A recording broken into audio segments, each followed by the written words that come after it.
Hey everybody, good afternoon. Dr. Jones here with Premier Spine, and I keep getting asked this question about flu shots and what my thoughts are and all this other stuff on it.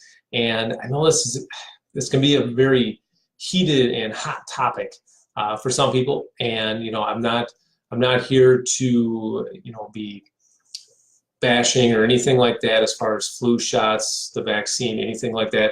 But I just want to give you some facts about it today so that you can make your own intelligent decision on whether or not you should get it. So first and foremost, the flu season, let's say, there's really no such thing as a flu season. It's all just a big marketing thing to get people to do the shot. So there's really not a flu season. There are times that we're more likely to get the flu, which is this time of year because now the amount of sunlight is getting a lot less, which I'll get into that in a second. But let's just take a look at the flu shot and what's all in a flu shot.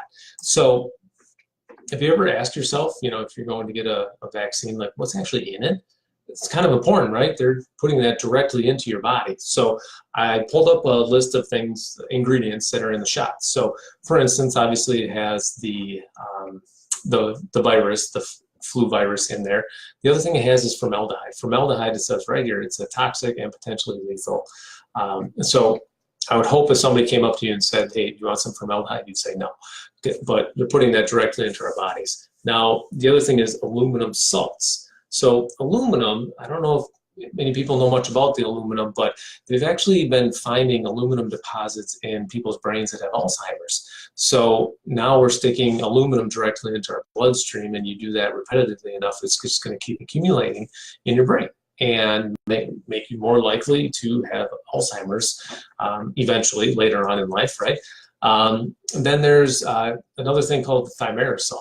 And what this is actually, it's a preservative, and it's mercury, right? It's made of an organic form of mercury. And again, mercury is toxic, right? This could be a whole conversation, but anyway, we're sticking that directly into our bodies as well. And then there's chicken egg proteins, there's a gelatin that's pork-based, and pork is one of the dirtiest meats and animals you can eat anyway, which again, that's another thing. But so you see there's a lot of stuff in there that is harmful and is dangerous. Okay, so again, I'm just stating the facts on this, and that's it. So let's talk about some other things that we can be doing to prevent the flu this year that you may or may not know, or if you do know, maybe you're not quite doing. So when I was talking about the daylight, so the reason why we are more prone to getting flu, respiratory diseases and things this time of year is because the amount of daylight is starting to shrink. So when that happens, especially in a northern climate, what our bodies do with the sun is, our bodies will synthesize basically the sunlight and make vitamin D.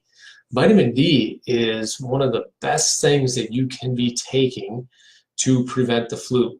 So people in southern climates, they get a lot more vitamin D. In northern climates, we don't get as much, especially once the days start to shrink. So this time of year, you want to make darn sure that you're supplementing with a high quality vitamin D. So don't just go get an off-the-shelf vitamin D, because there's a lot of impurities in those, and it's not as effective as it should be. Is it better than nothing? Sure. Could it be better? Absolutely. So if you have questions, concerns, comments on that, please let us know, because we have access to very high quality vitamin D here at the office. So again, just let us know that. Another thing is vitamin C. Vitamin C it's an antioxidant. So, a lot of times there are free radicals in our bodies that will end up causing diseases, things like that. So vitamin C will help decrease those, get rid of them for us. So up your vitamin C intake. Another thing is, make sure you're staying hydrated. All right. So a lot of times this time of year, maybe we're not running around as much outside, so you don't feel as thirsty as it was, when it was 85 and humid here a couple weeks ago. However, you need to make sure you're staying hydrated. And if you've seen any of my other videos, you know that when you go to the bathroom, your pee should be almost clear. If it's not almost clear, you need to be drinking more water. All right, and the more hydrated you get, the healthier, just overall healthier your body is, but your muscles stay healthier, your tendons, your ligaments, your immune system, everything just works better when we're hydrated. All right, And now, last but certainly not least, I would actually put this one right up to the same level as the vitamin D supplements, is get rid of your sugar, all right? All diseases grow on sugar. So eliminate that from your diets, which I think without saying that, sodas and like candy bars and just processed foods like that, they are loaded with sugar. Even juices, that's just mainly sugar water, right? So don't be drinking those. But we want to get rid of the sugar. So eliminate all that processed stuff that has all the sugars, even grains, when our bodies digest them, turn into sugar. So eliminate that stuff from your diet, all right?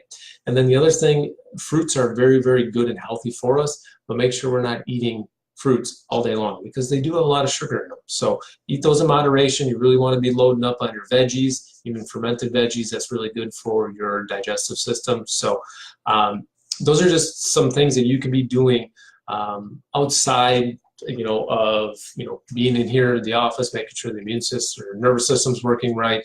And maybe you don't want to get the flu shot this year. Make sure you're doing these things so you stay as healthy as possible, okay? But if you have any concerns, questions, comments, just make sure to mention those below. We'd love to answer those as much as possible for you. And also, if you're coming in here, make sure you ask when you're in here too. So again, hopefully this helped. Again, I wasn't trying to bash anything, just giving you the facts on stuff. So again, if you have any questions, just let us know. Until next time, have a great afternoon.